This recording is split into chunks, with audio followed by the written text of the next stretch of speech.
नमस्कार. वैदिक संस्कृत या चॅनलमध्ये आपले सर्वांचे स्वागत आहे. आज आपण चौथा श्लोक ऐगिरी नंदिनी महिषासुरमर्दिनी याचा बघूया.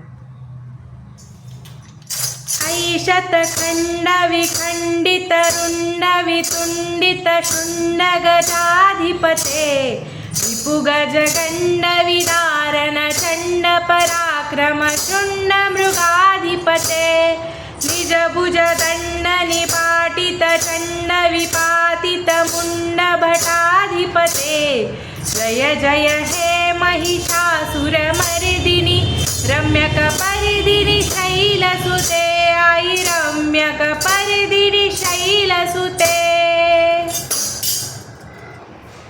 हे चंडिके माते, तू युद्धात शत्रूंच्या अवाढव्य हत्तींचे शीर व धड व सोंडेचे सहजपणे तुकडे तुकडे करतेस.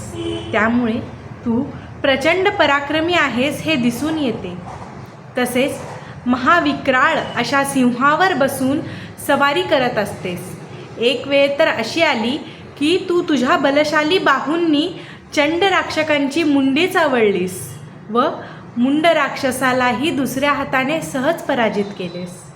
त्यामुळे ह्या अचाट पराक्रमाला दीपून मी तुझा भक्त अनन्य भावे हे महिषासुरमर्दिनी, जी आपल्या सुंदर केशसंभाराने सर्वांना आकर्षित करते, त्या गिरिजेला माझा साष्टांग नमस्कार असो व तुझा जय जयकार असो. श्लोक 5. ऐरण दुर्मद शत्रुवधोदित दुर्धर निर्झर शक्तिभृते चतुर विचार धुरीण महाशिवदूत कृत प्रमथाधिपते दुरित दुरीह दुराशय दुर्मति दानवदूत कृतान्तमते जय जय हे महिषासुरमर्दिनी रम्यक परिदिनी शैलसुते आई रम्यक परिदिनी शैलसुते.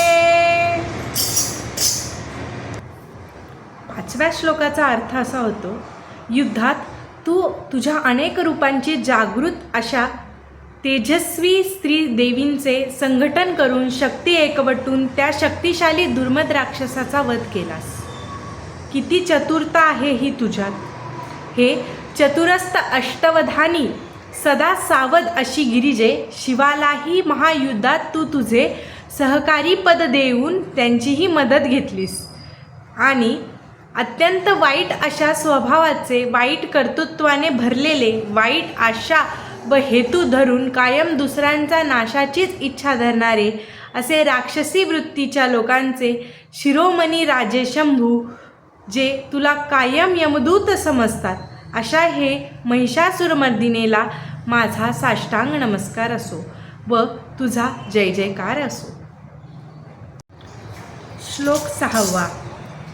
ऐ शरणागत वैरी वधूवर वीरवराभयदाय करे त्रिभुवन मस्तक शूल विरोधी शिरोधी कृतामल शूल करे दुमि दुमि तामर दुंदुभिनाद महो मुखरीकृत दिङ्म करे जय जय हे महिषासुरमर्दिनी रम्यक परिदिनी शैलसुते आई रम्यक परिदिनी शैलसुते.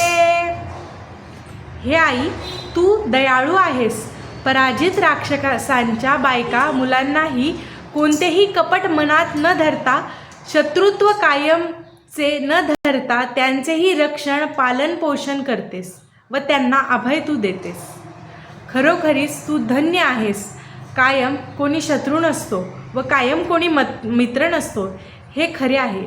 त्रैलोक्याला सत्ता व संपत्तीच्या आधाराने हैराण केलेल्या राक्षसी वृत्तीच्या राजकर्त्यांना तू आपल्या त्रिशूळाने घायल करून शरण यावयास भाग पाडलेस. त्यावेळेचेच ते युद्ध भूमीवरचे डमरू नाद व दुधुंबी आम्हाला आनंदित करते व युद्धास प्रवृत्त करते. विनाशयाच दुष्कृताम हा संदेश खरा ठरतो. ह्या लढवय्या गुणी महिषासुरमर्दिनीला माझा साष्टांग नमस्कार असो व तुझा जय जयकार असो.